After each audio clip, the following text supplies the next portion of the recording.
about y'all, but I'm serious about this shit. I'm not spending another damn dime. When they killed George Floyd, did you stop going to white businesses? Did you stop shopping at IKEA?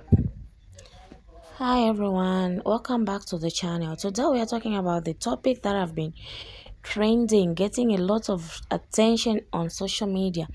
Discussion surrounding some black consumers choosing to avoid certain Asian-owned businesses and what that says about the relationship between the different communities in America. Now, before we jump in, it's important to remember that neither Black Americans nor Asian Americans are married. Millions of people within both communities have different experiences, different opinions, and different perspectives.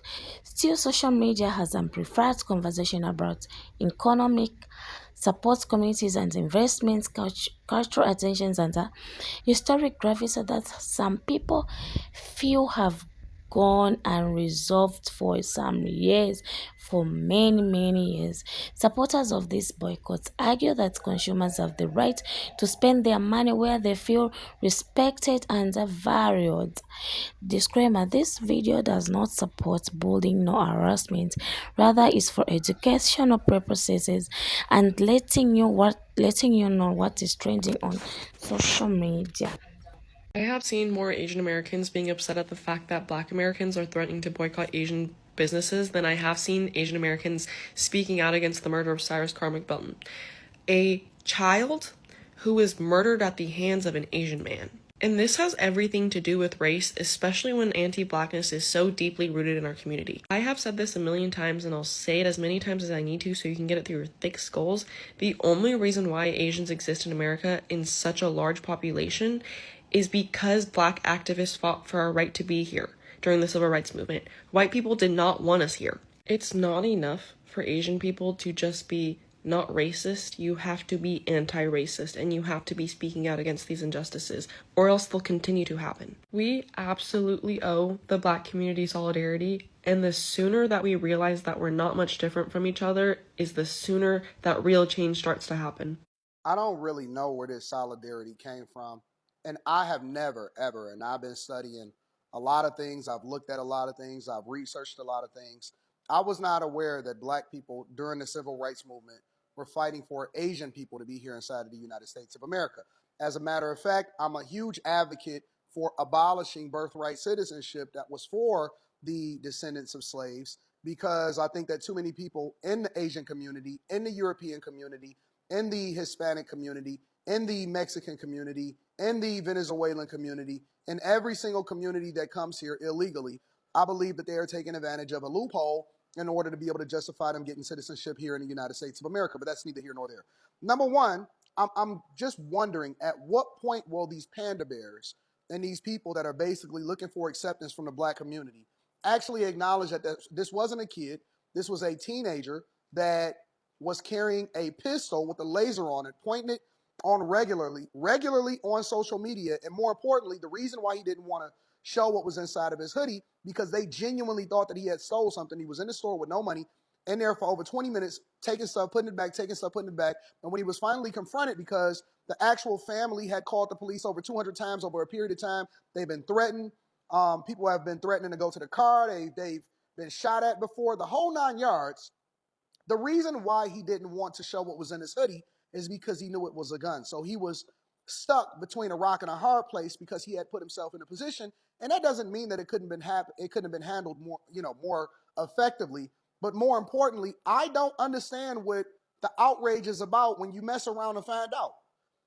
The real people, in my opinion, who should be held accountable for somebody passing away in this situation, because if you don't have a gun, you don't wind up putting yourself in this situation, right?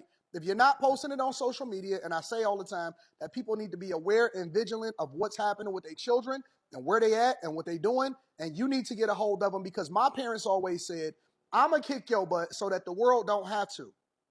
You going to catch it from me. I'm going to say this, man, but this Asian boycott should be permanent.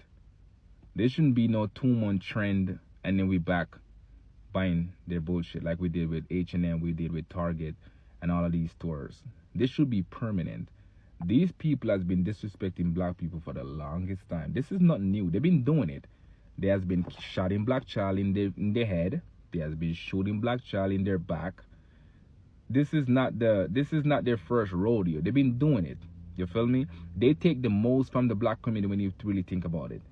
Most of these tours is set up in the black community. Most of this tour, all over the fucking world, if you really think about it. In Africa, they're there. In Jamaica, they're there.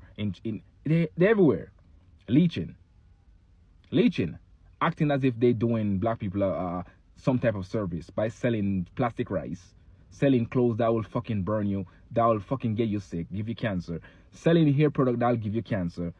So they do sell black people the bottom of the barrel when it comes to product. They don't sell black people the good shit. They sell black people the fucked up shit. And they purposely sabotage black businesses. They make sure to sell black businesses the stuff at a higher price.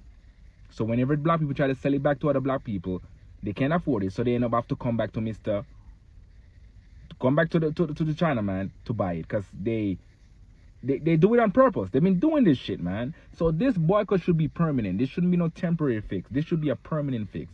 This also going to highlight more black businesses. One, this will help black people health even more, because they be selling plastic rice. That ain't good for your health. They be selling fucking jankro, pigeon, disguised as chicken.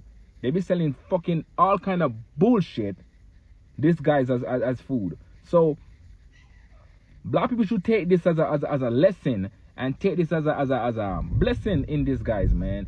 Use this opportunity to uplift, promote black businesses, and move better from here. I don't know about y'all, but I'm serious about this shit. I'm not spending another damn dime. When they killed George Floyd, did you stop going to white businesses? Did you stop shopping at IKEA? This is one of the most careless takes that I have seen on the Cyrus situation. And this man didn't even make a video prior to this woman making a video about the Cyrus situation, and it really does show that he just doesn't care. He genuinely forgot that a 14-year-old was shot in the back and the murderer was set free. And the only reason he cares now is because they do not want to go to Asian businesses, which they have the right to. And it's not even that it's racist, it's more so that they're trying to make a point, they're trying to make a stance that what happened isn't okay, that man wasn't supposed to be let free. And the thing is that you didn't even acknowledge the pain they're going through.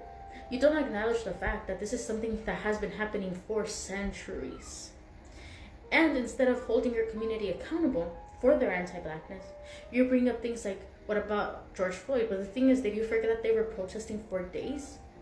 Did you forget that they were protesting until that man set foot in jail? Or do you not care? Not only that, but then you're washing your hands by saying that he's not a representation of your entire community. And I agree, he's not a representation of your entire community. But at some point, you do need to hold your community accountable for their anti-blackness. Because when you don't, that is the reason why men like him get away with murder, get away with hate crimes. Because it is so normalized to be anti-black in the community. Okay, so next time when you want to make a video, first acknowledge the pain that this community is going through, because it is not just another day. It is a day in which another black child was targeted due to racism, due to hate. So if you cannot acknowledge that, then don't make a video at all. It's one of those situations that feels like a powder keg when you talk about the recent cause of boycotts of Asian-owned businesses. You aren't really talking about the single event, you're talking about the slow building pressure cooker that finally blew its lid. It sparks most people following the story knows knows how the acquittal was picked. It was picked, and how the acquittal affected Black Americans. It's the acquittal of Licky Chore in South Carolina. For those who need a refresher, Chore was a convenience store owner who shot and killed a 14-year-old Silas back in 2023. He claims he thought the teen had stolen water and pointed a gun at his son, but the aftermath of the trial left the massive portion of the community